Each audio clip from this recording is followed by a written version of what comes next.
দশম গ্রেডে বেতন স্কেল বাস্তবায়নের দাবিতে কেন্দ্রীয় শহীদ মিনারে সমাবেশ করেছেন সারা দেশ থেকে আসা সরকারি প্রাথমিক বিদ্যালয়ের সহকারী শিক্ষকরা। সকাল 10টায় এই সমাবেশ শুরু হয়। সমাবেশে শিক্ষকদের এক দফা এক দাবি, শিক্ষকদের দশম গ্রেড, জেগেছে রে জেগেছে, শিক্ষক সমাজ জেগেছে, আমার সোনার বাংলায় বৈষম্যের ঠাঁই নাই ইত্যাদি স্লোগান দিতে দেখা যায়। বর্তমানে 13তম গ্রেডের মাধ্যমে প্রাথমিক শিক্ষকদের তৃতীয় শ্রেণীর কর্মচারী হিসেবে দেখা হচ্ছে বলে অভিযোগ করেন তারা। দ্রুততম সময়ের মধ্যে তাদের দশম গ্রেডে উন্নতি করে প্রজ্ঞাপন দেবারও দাবি জানানো হয় সমাবেশ থেকে। বর্তমানে 13তম গ্রেডে মূল বেতন 11,000 টাকা আর দশম গ্রেডের মূল বেতন 16,000 টাকা। সহকারী শিক্ষকদের, প্রাথমিক বিদ্যালয়ের সহকারী শিক্ষকদের এন্ট্রি যোগ্যতা হচ্ছে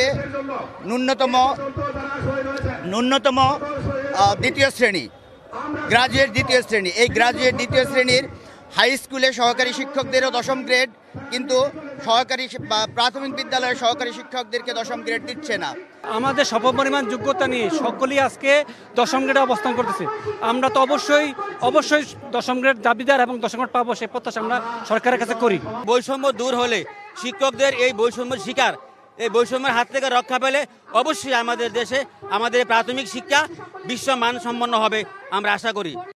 যমুনা ইলেকট্রনিক্সের সুপার এক্সচেঞ্জ অফারে 1-এর ভিতর 3 পুরনো বদলে নতুন নিন। যমুনা ইলেকট্রনিক্স।